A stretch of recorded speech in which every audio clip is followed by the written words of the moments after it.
បងប្អូនណាចង់ចេះតតេលេម៉ូតូខ្លះខ្ញុំប្រាប់ណាខ្ញុំប្រាប់ណា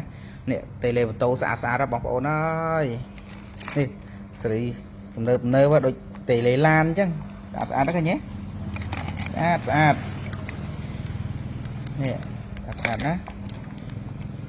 ចាំមើលចាំខ្ញុំព្រៀនពីវិធីតណាព្រៀនពីវិធីតតេលេហ្នឹងពិសេសណាបងប្អូនដាក់ម៉ូតូគឺមានសុវត្ថិភាពខ្ពស់ណាស់ព្រោះអីវាយើងទោះបីយើងយកសោយកមកកាច់ដេប្រឆេះក៏អត់ឆេះដែរហើយវាឲ្យជាសម្លេងឲ្យជាសញ្ញាដល់យើងអញ្ចឹងណាទោះបីកាច់សោកាច់កមិនក៏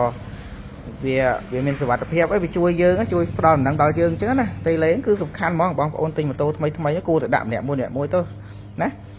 ឡូវខ្ញុំបរៀនពីវិធីតសិនតែលោកបងប្អូនចង់ចេះតអីខ្ញុំប្រាប់ពីវិធីតណាតេលេនេះប្រាប់ពីខ្សែខ្លះណានេះអាលឿងពីសរសៃនេះ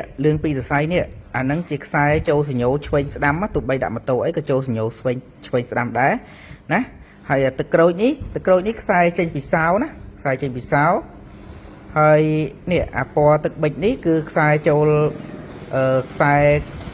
កុងតាក់ដេអាខាងខ្សែចេញណាខ្សែចេញមិនមែនខ្សែចូលទេខ្សែចេញណាហើយវា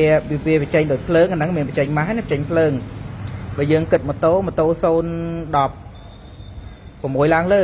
016ឡើងលើវាប្រើប្រភេទភ្លើងបញ្ចេញភ្លើងអញ្ចឹងវាអត់ប្រើម៉ាស់ទេណាហើយខ្សែពណ៌ក្រហមនេះខ្សែចូលសោណាខ្សែចូលសោហើយអាខ្មៅជាងគេហ្នឹង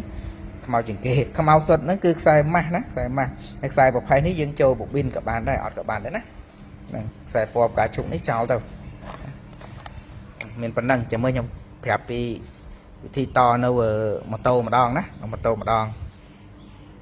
ភ្លេចប្រាប់ថាទោះបីអាគុយអស់ភ្លើងណាម៉ូតូយើងអាគុយអស់ភ្លើងក៏វាមានថ្មវាផ្ទុកដែរនេះឃើញទេឲ្យជាសញ្ញាដែរឃើញទេទោះបីកាត់ខ្សែអាគុយក៏នៅតែស្រែកដែរឃើញទេវាមិនមែនកាត់ខ្សែអាគុយបាត់ហើយបាត់ឡើងស្រែកនៅស្រែកដែរមានថ្មវាផ្ទុកណាហ្នឹងថ្មវាផ្ទុកប៉ុណ្ណឹងថ្ងៃនេះបង្រៀនពីរបៀបតតេលេម៉ូតូគ្រប់សេរីថាម៉ូតូប្រភេទអីតកន្លែងណាតខ្សែភ្លើងពណ៌អីមុខងារកន្លែងណាខ្សែភ្លើងណាមុខងារកន្លែងណាឥឡូវយើងតស៊ុយស៊ូគីណាតស៊ុយស៊ូគីយើងតចូលខ្សែពណ៌អីខ្លះមកខ្សែតេលេពណ៌នេះពណ៌ទឹកប៊ិចនេះគឺជាខ្សែដេចូលពណ៌អីគេពណ៌លឿងឆ្នោតបៃតងណាពណ៌លឿងឆ្នោតបៃតងហើយសញ្ញោឆ្វេងស្ដាំរបស់វាគឺពណ៌នេះពណ៌លឿងចូលសញ្ញោឆ្វេងសញ្ញោស្ដាំណាហើយខ្សែមេវានេះខ្សែអាពណ៌ក្រហមនេះខ្សែចូលសោអាខ្សែពណ៌ទឹកក្រូចនេះចេញពីសោហើយម៉ាស់វាពណ៌ខ្មៅណាម៉ាស់វាពណ៌ខ្មៅយើងចូលម៉ាស់ទៅតែប៉ុណ្្នឹងហើយបើយើងចង់ឲ្យវាខ្លាំងជាងនឹងទៀតគឺយើងតនេះចូលប៊ូប៊ីនមួយទៀតណាឥឡូវយើងតេស្តមើលចុះមិនវិញហ្នឹងតេស្តតេលេមើលឆេះណោ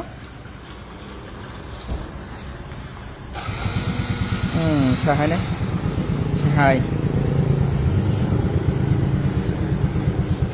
អាចយល់បាននេះប៉ុណ្ណឹង